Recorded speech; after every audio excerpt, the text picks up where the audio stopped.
it's almost like the joke. There's so much procrastination in this. Yeah. It's unbelievable. Someone was saying, who was on here before, that it was a bit like Twitter.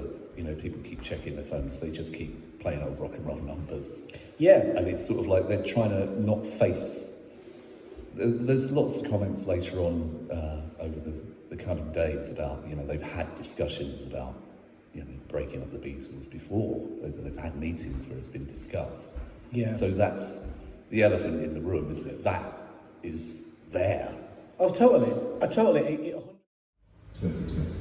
potpourri of delicious guests are taking a jaunty stroll through Peter Jackson's Get Back, day by day, every day, on the day. In this episode, it's a welcome return to comedy writer John Morris. Hello. Hello. This is a nice thing to do. It is. You're one of the reasons I'm doing it. You contacted me. You said, basically, if you don't do it, I'm going to do it. So I have to do it.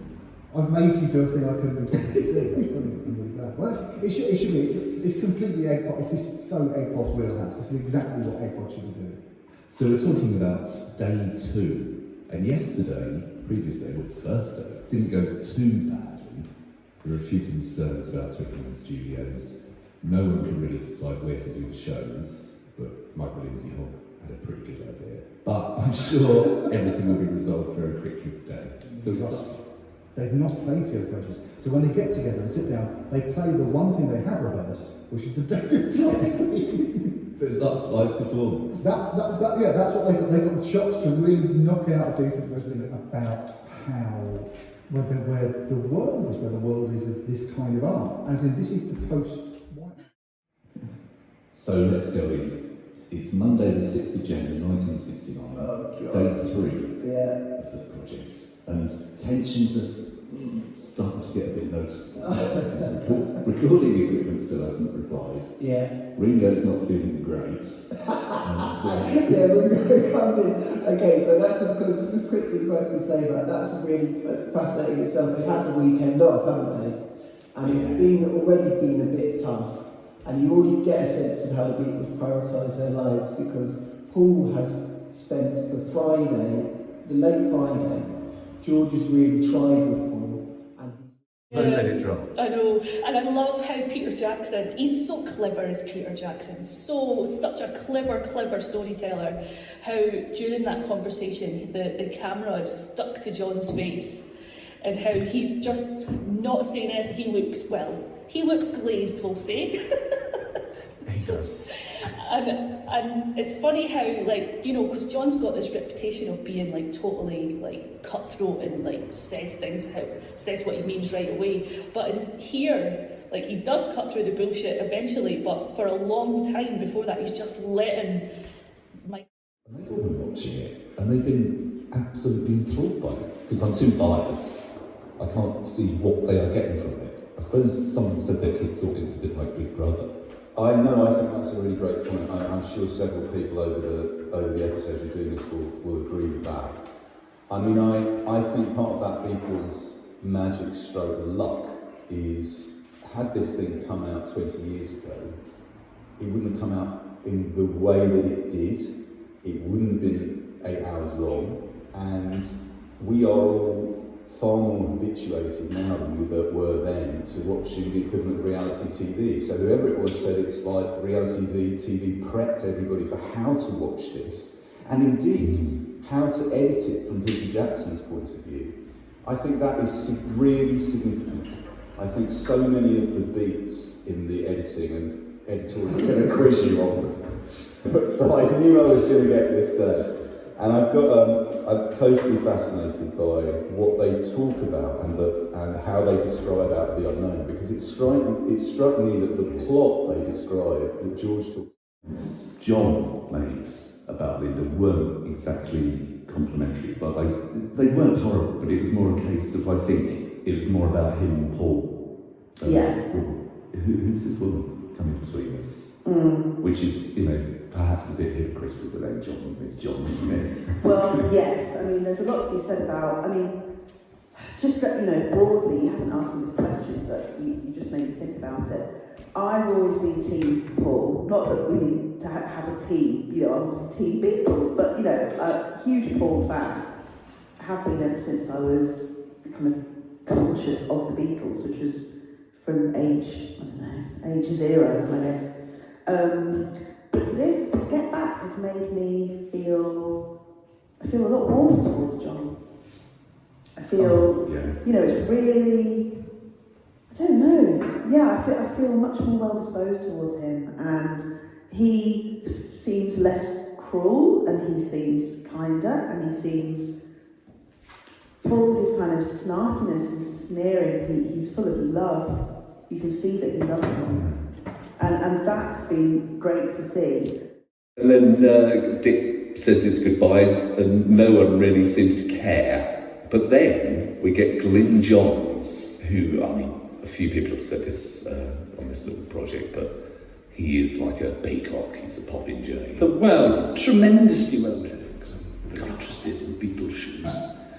And Harrison's taste in footwear really does veer from... I swear it was Bungle from Rainbow. That's all I saw on his feet. Yeah. So rehearsal is face to face. Yeah. You know, they used to say they did that eyeballs to eyeball thing. And then, and Paul still hasn't got the words at this point. At this point he's thinking Get Back, carnations of Get Back.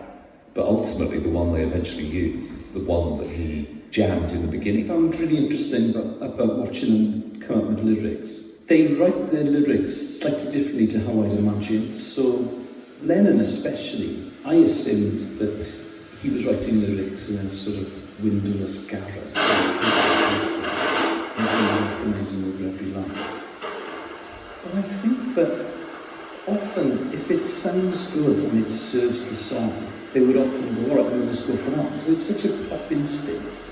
So Get Back, there's one, you know, there's one incarnation where it's a protest song condemning power, because power's in the news. But I think that there's a really sort of quite cruel comment from Lennon. They don't consider George as left. There's seems on strike, so there's no finality to it, perhaps. Yeah, I guess strike would suggest that, and he uses sort of working conditions, that strike would suggest that the working conditions aren't right. And I think we understand more about sort of the environment of Twickenham, that it's a very cold space, but at the same time very hot under the lights, and that it was too big and the cameras were very invasive, and it just, the vibes weren't right. Say that my breath was taken away when I saw the side of the canteen. I mean, my first thought went to Beatles, obviously. So if there's a Beatles related tea, like the canteen tape, where John says, it's a festering wound, and yesterday we allowed it to go even deeper, and we didn't give him any bandages. I've read a transcript. I think it's it's very interesting to see. I think that's one of sort of the endorphin-inducing things about Get Back, is to see Paul McCartney at work, just to see him experimenting with permutations and just music sort of pouring out of him. And it's not always good. That it was in a very cold space, but at the same time very hot under the lights, and that it was too big and the cameras were very invasive, and it just, the vibes weren't right. So I think there were many things contributing to George's feeling of ill will towards the environment and the place, and certainly I think Twickenham was sort of a big reason why he didn't want to be there. Yeah. Michael, he's probably one of my favourite characters now. But at the same time, I find it very hard to follow their train of thought. And I don't know, I need to read a lot of transcripts, I need to listen to them a lot of times to really get to the core of what they're trying to say to one another. Do you find this, Chris? It is all over the place, yeah. It's a simple question. Paul's saying, so where's George? And John's like, well, he doesn't want to be here. It's so... We like them is because the Beatles, that's their close inner circle of friends. We're going to like, if we like the characters of John, Paul, George and Ringo, chances are we're going to be drawn to the same people that they like for the same reason that they are. It's very like a family thing, isn't it? Yeah, exactly. My friend Anna, who got the invite to go to the screening, because she had to miss it, she then got given tickets to a subsequent screening, which happened like a week and a half later.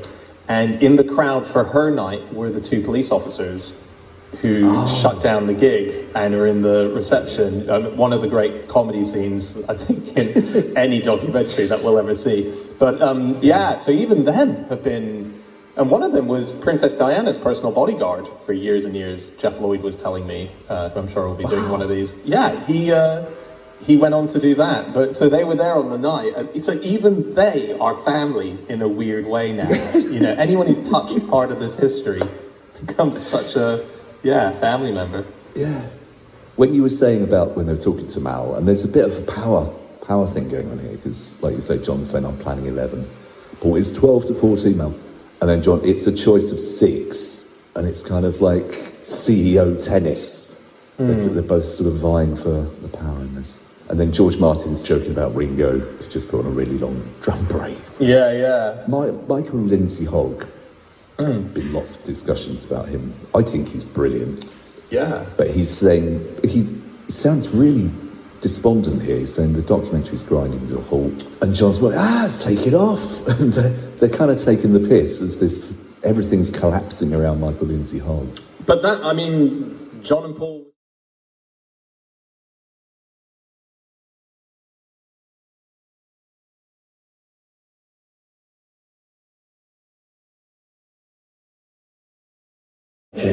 The bit up until this day, I'm going, okay, I'm going to produce a list which was talking points inspired from watching the first half of Get Back 3 times. Yeah. Shall we start? Yeah, okay. My talking point 1 is Get Back 2021 a stupid idea for a documentary? Because when it came out, I did fear for it. Hearing that it was 8 hours, an 8-hour documentary about the worst Beatles album ever made. That was just like making me giggle a bit when I was hearing about it, and I was thinking about how I've been quite hyped for the last Adam Curtis documentary, and that ended up being sort of 9 hours of turgid nonsense. I was like, oh God, in principle I'm so for this. In reality, is this going to be a problem? But obviously. I think it's getting awkward now. Actually, this is probably the one bit in the film I could have done without. That maybe have the first couple of minutes, but it keeps the entire thing in. Yes. Yeah. My best bit was where it was in the article. I will deliberately leave Ringo out of it because he's never developed an inclination towards bizarre. So the journalist really said Richard Starkey's never done a thing wrong in his life. Essentially. It goes to Ringo, who's smiling, and you don't really know whether he's smiling like, oh, do you think that I'm the nice one? Or he's thinking, these idiots there haven't got a clue. Yeah, I suppose you knew. And also, going back to our poor old Jeff, another sentence. Their capacity to earn is largely tied up in their performances as a group. They'll stay together for the economic necessity. This guy really called it. He did, yeah. That is essentially what we're watching. And this goes back to the fact that we've seen Paul narrate this entire article at slightly painful length. I'd rather have had less of that and more of the actual songs that we have on the album.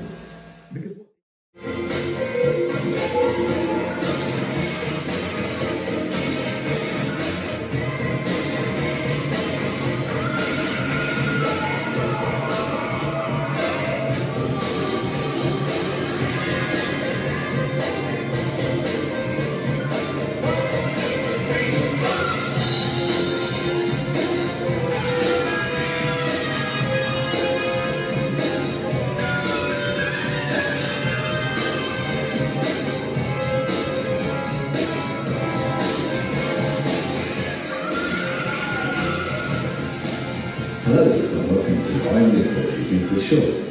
Throughout January 2022, a potpourri of delicious guests are taking a jaunty stroll through Peter Jackson's Get Back, day by day, every day, on the day. In this episode, it's welcome return to author and podcaster John Ray. Hello. Hello, Chris. How's Get Back for you? Oh, I loved it. I now want that on every album they made, and everything they ever did, I want that to happen. You've got the mug, I see. Yes, I bought a mug from the But it was Yoko that was invited, and John went along as well. So they're going to see John and Yoko. They're going to think, "Ooh, Get Back!" What are we going to be doing to the new album? Little do they know. But she's an amazing artist in her own right, and why shouldn't she be invited then? But I'm not a fan of the vocal. There's a lot of tea. Hence, have you seen the titles? Oh yes, absolutely fantastic. Yeah, tea has somewhat gone out of fashion. I mean, do rock stars now have to drink lots of coffee or juices or stuff like that, or vegan things to make a record? I mean, I think sort of 70% of the sort of 70s music output, and previously, was probably just made on tea and speed, wasn't it? Well, yeah, because John actually was Beatles, where two of those boys didn't have a mum, and suddenly Mona comes in as this gorgeous exotic figure and acts as a mum to them. You can only imagine what kind of catalyst that must have sparked in them. The fact that this maternal money from money on race course. I know, isn't that the most bizarre thing? And again, it adds to that script that we're going to write, Chris. He looks like something out of the Littlewoods catalogue in a flammable suit from 1969. He looks a real character. But yeah, I mean, I think the working ethos is really interesting as well. And when Lindsay Hogg says to Paul at the end, was it, you look like a northern miner out of D.H. Lawrence. I like that because, albeit if you'll notice, in a frilly shirt underneath that waistcoat, so, you wouldn't have had that, 50 years ago, that happened, and then he moved on. But of course, everybody's looking on to that. But there's countless times after that where he said, how much he loves Paul, and he went out of his way to say it pretty well for the rest of his life. It's got Far Eastern motif in it, hasn't it, as well? And also slightly Japanese. Da-da-da-da-da. Yeah, so what happens next? Then we've got quick run-throughs of Teddy Boy, and then Maggie May and Fancy the Chances. Drops the octave, as much as with you. Paul's up there, so they're doing a 2-octave thing, which the Kinks make their own. Flowering. Adolescence. Had you heard it before? Yeah, but I love the sort because it was Mark Lewis. You've heard everything. Is there anything new in this for you? In this 8 hours? Is there anything? There's loads, because the drama's going on, so he's extracted that. So there's tons of new conversations, it's fascinating. Or bits that you might have heard before, but you couldn't quite catch what they were saying. But good news, after all that faffing around, Billy has arrived. Again, he mentions, you must be thinking, when am I getting paid? So I love the fact that they keep, are we going to pay this guy? Who's making everything so much better and saving us as a band. But as you said, it's paid off because he did the 2 albums. And then they did the actual Let It Be album, where he does that was Georgie once, now I have to do it. I can't do it. But it's to see him do it, you've heard about all those things. Is that Sounds very much like... Is that what you mean? Yeah, good. Vaudeville, yeah. I wish I could fly. That's right. Oh, and then, this for me is one of the genuinely moving moments. Because... it's not as moving as 2 hours, 4 minutes and 50 seconds. I was referring to earlier on the show, but anyway, carry on. Almost. Because basically George and Patty had split briefly during the first few days of this. There's all sorts of, you can Google it, but she left it. I love John's little line on here, because the original lyrics were, her hair didn't always curl, and John changes it to, her face didn't always curl. There's a lot of John making up lyrics in this book. Yeah. Then we get one of those, there's so many those moments in this footage, where Michael and Glyn suggest to Paul about playing on the rooftop. Isn't this brilliant? It's one of the best things. One of my favourite moments of the whole thing. His face, Peter Jackson, he does it just brilliantly, because we don't hear them say it, we see it in slow motion.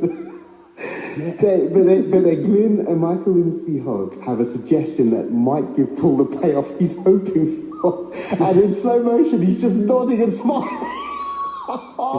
It's so glorious. I'm so glad it wasn't just me who felt that, because I've watched that moment so many times. I'm so glad he figured it out. It's just genius, isn't it? You think they've set it up. Paul's moody. He's not happy. He's not getting what he wants. John's not doing what he wants. But then, you know, they realise we've got one last thing, there's one last hope for this whole thing.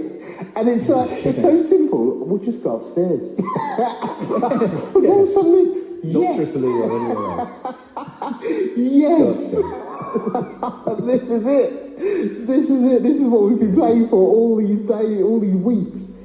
This is what we wanted, we just got upstairs. He was on stage, like he used to draw it with eye pencil, or a tambourine got thrown at his head. John threw a tambourine and hit him in the face and he had to have stitches. And then he came back on stage with his head bandaged. That's enough. But I don't even know why he's got weird eyebrows, but it's like his quirk, his visual quirk. I never would have noticed that. No! Oh my god, his eyebrow is so noticeable. How could you not notice it? I don't know. He just kept He staring. went grey. I mean, he was going grey for Please Please Me. Well, there was always that sort of Yeah, streak in he was his hair. Yeah. The Dickie Davis. Exactly. So some theories say his eyebrow mimics his, like, it's like a microcosm of his head at large, his little grey stripe. But I can't, it doesn't think that, even if I peer at it really closely, it's like, I don't know, it looks like he shaved it off, but anyway, yeah. Who knows? I can't wait to see that. And there's a lovely little comment by George, and it sounds really patronising, but it's so sweet, because he says, oh, so you've learned A minor. I think he means it nicely though. I think there's such a tenderness between the two of them, that even though that kind of, so he's playing Three Octopuses Garden, George immediately is there, well, it's cut to, George is there with the guitar, playing along, helping him write it. And then he's, you know that thing where, I was talking about this earlier with my husband, where you're trying to, because you already know how a song goes. Crunching underneath your feet. Yeah. One thing I've noticed, Michael Lindsay Hogg's role in the whole project, comparing his role at Twickenham to Saville Row. Yeah. He's a lot more subservient at Saville Row because he was very bullshit at the beginning. He's still putting in ideas, but before where he'd be really forceful, like where he was continually telling Ringo, we've got to go to Tripoli, we've got to go. I think he's learnt a lesson because he's talking about hiring a helicopter to film some of the scenes on the rooftop. Yes. And the first thing, John, how much did it cost? It's between 1,000 and 1,200. It's 1,200 quid, isn't it? Yeah. It's a lot of money in 1969. Yeah. And John said, well, but just book the helicopter that don't take any film. and Paul says, no, it's a no. Yeah. And then another one of those moments where you get, you actually hear something that you've heard forever, where John's singing the Sweet Loretta Fart, she thought she was a queen. I always thought that was on the rooftop for some reason. I always thought he'd done that on the rooftop, but yeah, there's loads of little moments like that, aren't there? Where, because there's the bit where on the Let It Be album, it introduces Let It Be itself. It's like, we'd like to do Hark the Angels Come. And it's not, you know, when you see it in context, nothing to do with Let It Be, the song. Yes. He's just messing about in the studio. And Charles Hawtrey and the Death Aids, you know, they're complete.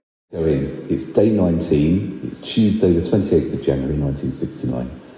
And originally the plan was to do the rooftop performance tomorrow on the 29th, but due to a bad weather forecast, it's been pushed back a day. So we start, we're in the control room at Saville Row, and Glyn Johns is putting on a new reel, and Linda is chatting with George Martin. Linda's looking very 60s. Yeah, she looks amazing. Because you know, my memory of Linda is sausages and, you know, a slightly dowdy woman on a farm. When seeing her here, oh my God, she's like, luminous 60s woman. And she's saying something, what's she saying? Saying something about being in the army. Yeah, there's something about being glad girls didn't have to go to Vietnam or something. Yeah, it's the only good thing about being a girl, whatever. It's, I'd love to have known more of that conversation. Give it up. No one else is calling him RS. He's never, no one before and no one since. I mean, I've got a lot of affection for Michael. One, because he shot it and shot it well. He's framed it well. It looks good. He got the footage. Peter Jackson said this is a documentary about lots of things. It's a film about lots of things. One of them is it's a film about someone making a film. What is it about 60s bands? After a certain point, they start hanging out with really posh people. It's a thing. The Stones did it, the Beatles did it. Yeah. 1 minute, like, you're spending all your time with Mal. The next time you're, like, playing Baccarat with Count de Wally the Honk and getting shit-faced with Princess Margaret. They all did it. And I was thinking, why do they? Part of it is obviously, if you're very famous, you go to nice places where you get left alone and the food's better than your chip shop. So that's where you meet posh people. But I think it's also, posh people aren't intimidated by anything. I think it's weird. But yeah, with all the backstory, you see, the rooftop concert becomes much more emotional than it's ever been before. It looked a bit before, always to me, like a bit of a stunt.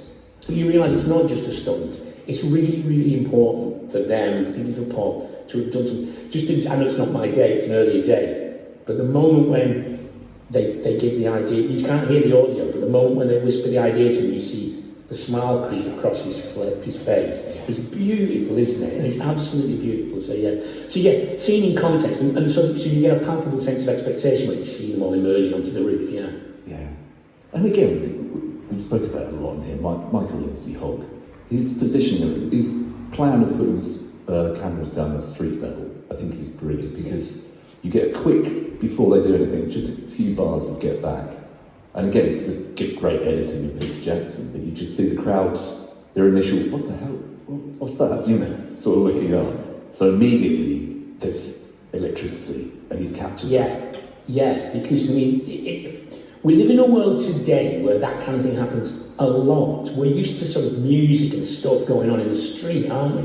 It would have been quite a thing to hear a rock and roll song stuff, particularly on Saville Row, which for people who don't know, Saville Row is kind of a posh shopping bit of London. I mean, Saville Row